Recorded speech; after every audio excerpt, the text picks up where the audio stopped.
విదేశీ పత్తి ఎగుమతులపై భారత ప్రభుత్వం అనుసరిస్తున్న విధానాలను ఖండిస్తున్నామని ఎంసీపీఐ రాష్ట్ర కార్యదర్శి వర్గ సభ్యులు మూర్తాల చందర్ రావు అన్నారు. ఇప్పటివరకు అమలులో ఉన్న 11% సుంకాన్ని ఎత్తివేసి విదేశీ పత్తిని విచ్చలవిడిగా సర్కారు అనుమతిస్తోందని ఆయన మండిపడ్డారు. ఆ సుంకాలను యథావిధిగా అమలు చేయాలని, దేశీయ పత్తి రైతులను ఆదుకోవాలని డిమాండ్ చేశారు. వరంగల్లోని ఎంసీపీఐ కార్యాలయంలో ఏర్పాటు చేసిన విలేకరుల సమావేశంలో మూర్తాల చంద్రరావు పాల్గొన్నారు. రాష్ట్ర నాయకులు సింగతి సాంబయ్య, నర్సయ్య, తిరుపతి, రాజేష్ నాయక్, బాల్చుకూరి నర్సయ్య, బషిపాక రమేష్ తదితరులు హాజరయ్యారు. గురించి మాట్లాడడానికి ఈ యొక్క ప్రెస్ మీట్ ఏర్పాటు చేయడం జరిగింది. ఇటీవల కాలంలో విదేశీ పత్తి దిగుమతులపై ఎత్తేసిన సుంకాన్ని తిరిగి విధించి అమలు చేసి భారత పత్తి రైతులను ఆదుకోవాలని డిమాండ్ చేస్తున్నది. ముఖ్యంగా భారతదేశానికి స్వాతంత్ర్యం లభించిన ఆగస్టు 15వ తేదీన ఎర్రకోటపై జెండా ఆవిష్కరించి ప్రసంగించిన ప్రధాని మోదీ రైతుల హక్కులకు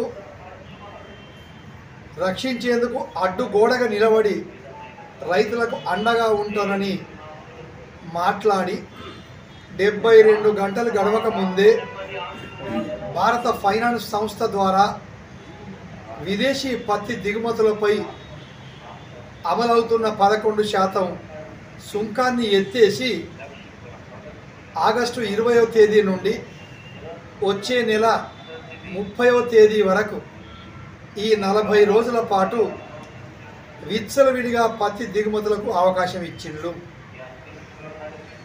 ఉపన్యాసంలోనేమో రైతుల హక్కులను రక్షించేందుకు అడ్డుగోడగా నిలుస్తానన్నాడు. చేతలలోనేమో ఉన్న సుంకాలను ఊడగొట్టి అద్దుపద్దు లేకుండా పత్తి దిగుమతులు కావడానికి అవకాశం ఇచ్చిండు మోదీ.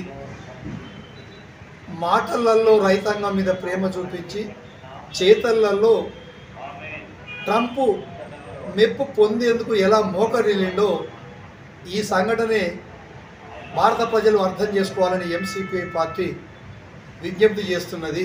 నష్టపోతున్న దాంట్లో తెలంగాణ, ఆంధ్ర, మహారాష్ట్ర, గుజరాత్, పంజాబ్ లాంటి రాష్ట్రాలలో పత్తి పండించే రైతుల మీద, పాడి రైతుల మీద దీని ప్రభావం ఎక్కువ చూపించే అవకాశం ఉంది. అందుకనే తెలంగాణ రైతు సంఘం, ఏఐకేఎఫ్, ఎంసీపీఐ పార్టీ డిమాండ్ ఒకటే: భారత రైతుల క్షేమం కోసం విదేశీ పత్తి దిగుమతులపై ఎత్తేసిన 11% సుంకాన్ని తిరిగి విధించాలి, రైతులను ఆదుకోవాలి. లేని ఎడల దేశవ్యాప్తంగా రైతాంగ ఉద్యమానికి పిలుపు ఇస్తామనేది ఈ ప్రభుత్వాన్ని హెచ్చరిస్తున్నాం.